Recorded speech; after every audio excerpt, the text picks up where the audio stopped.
Hello, I'm Whalley, welcome to Lenscraft.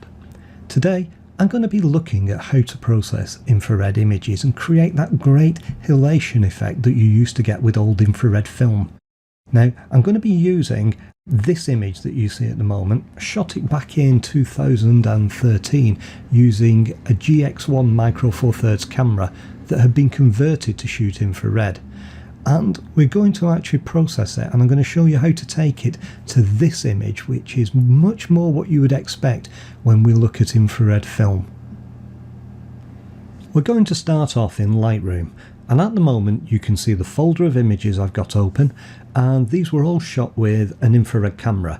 Now, as you can see, all the images have turned red, and that's because of the way that the Adobe engine processes infrared images. They actually all turn red like this. Now, we can fix this quite easily. Let's go over to the develop module. We'll pick this image here and we'll start to develop it. Now, the first thing I'm going to do is change the camera calibration that I use with this image.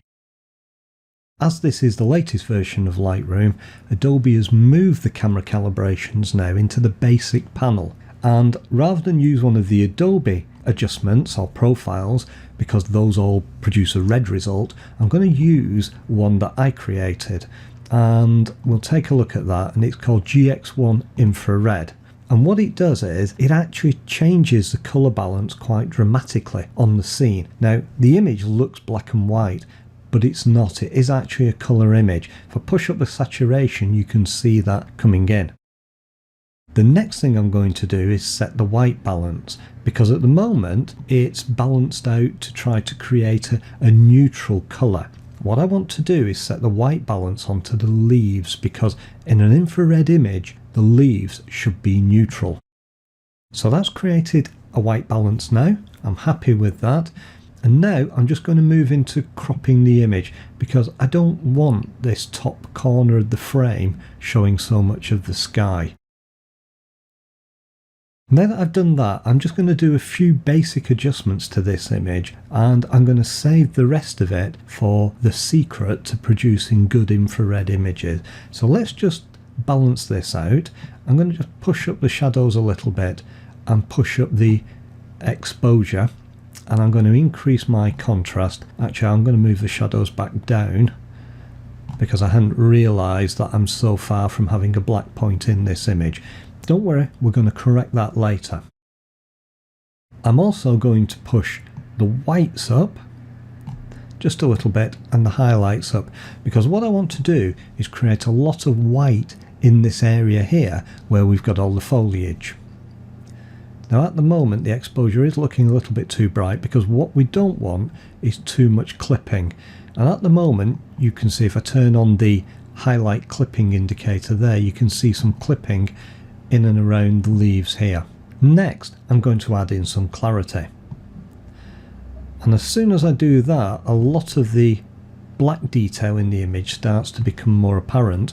And I'm also then going to add in a little bit of dehaze, not too much though. Now, I may actually reduce the whites just a little bit to stop the clipping. I don't mind some clipping, but I don't want too much at this stage.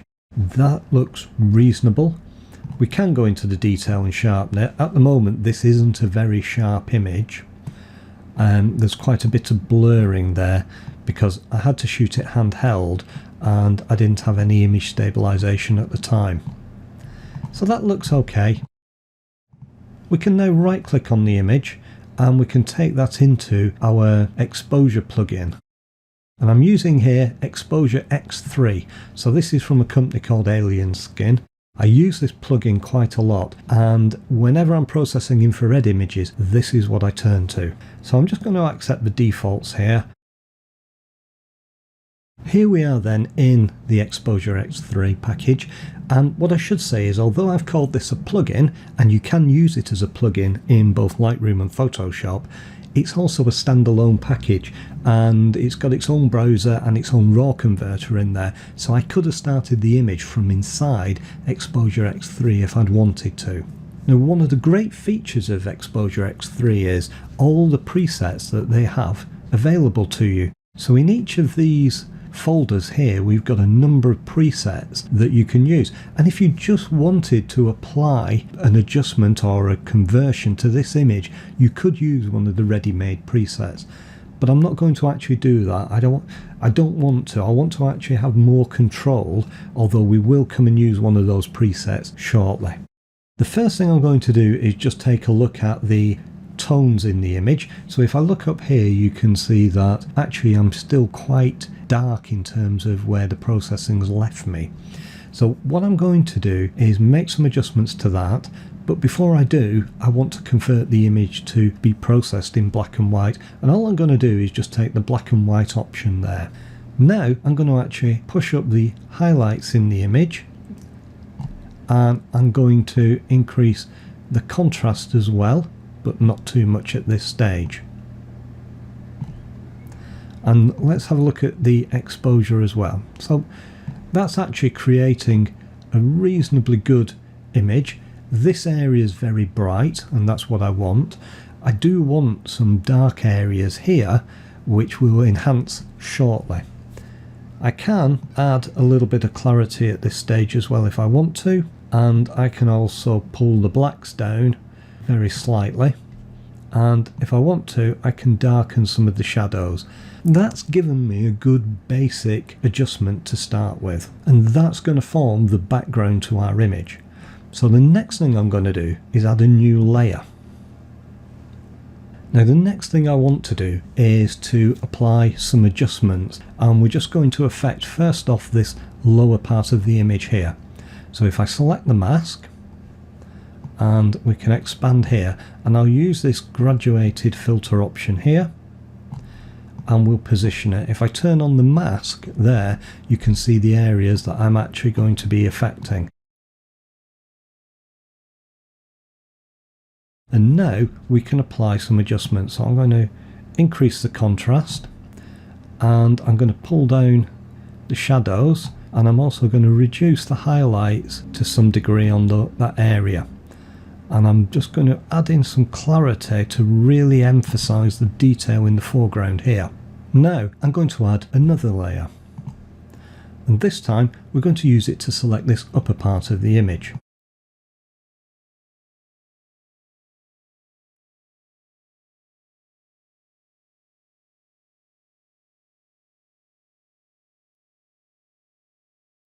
And again, if I show the mask, you can see the area that's been selected there.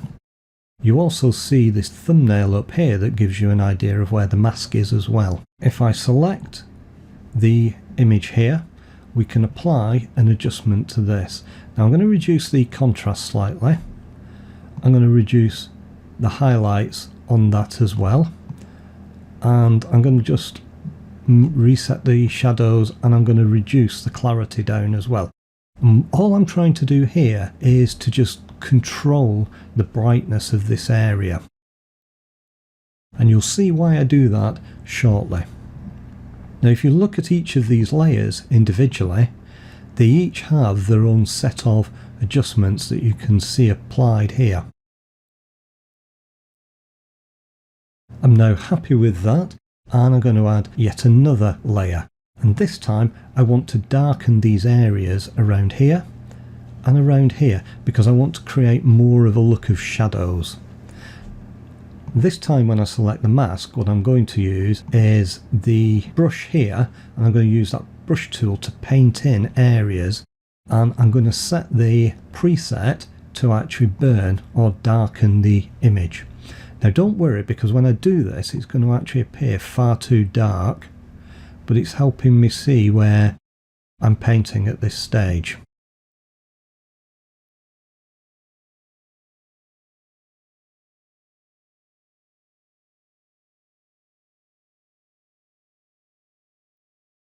Now you can adjust the flow of these brushes as well, so you're not painting quite as much in each brush stroke.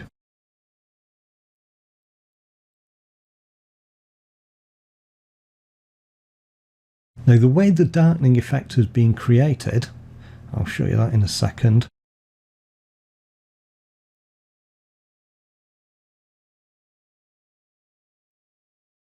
The way it's being created is actually with the exposure slider here. If I now reduce that, and also I can darken the shadows as well, and I can increase the blacks in those areas, it gives me a much nicer burn effect to actually darken the image. So I can actually turn off the layer now, and you can see the difference there straight away. Now our next adjustment, we're going to add yet again another new layer, and I'm going to apply this time one of these presets, and I'm going to choose the infrared presets.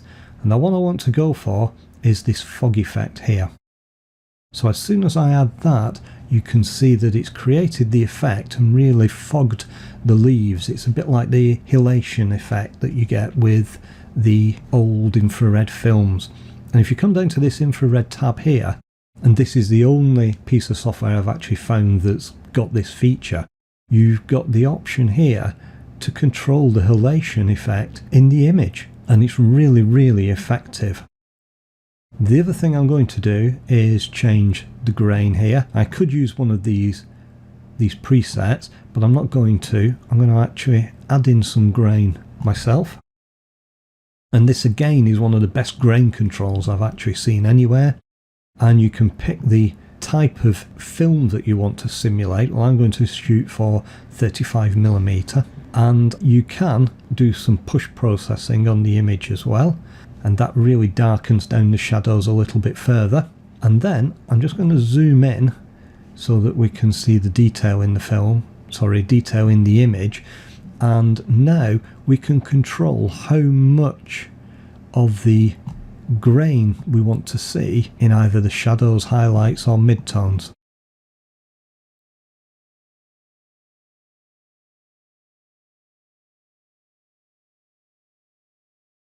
And I like the look of that. So if we want to check the before image, that was it.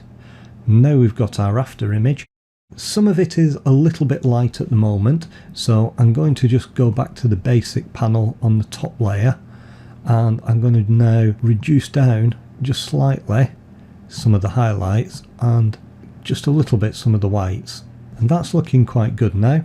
The other thing I want to do on this layer is add my other finishing effect, which is the vignette. I'm going to add in a darkening vignette here, and you can change the size of that. I'm going to actually make it quite small because I like the shadow effect that this is creating, and I'm going to soften up the vignette a little bit. And importantly, I want to place the center of the vignette around here. And what that's doing is it's lessening the vignette effect here, but it's increasing it in this bottom part of the image here. And you can also add a little bit of distortion to the vignette as well if you want to.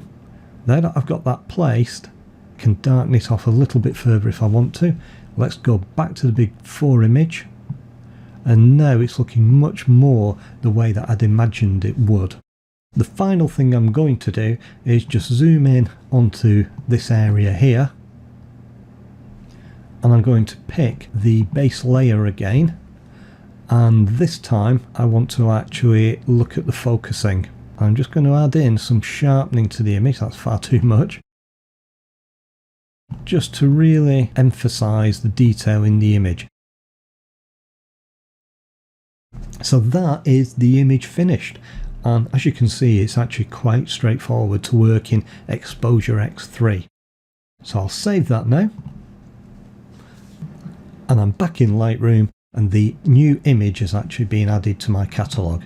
So there's the image we started with when we applied the adjustments in Lightroom. You can see the original image here, which is in the red tones before we applied any adjustment, and then we've got the new image here, which is the finished adjusted image having been processed in Alien Skin Exposure X3.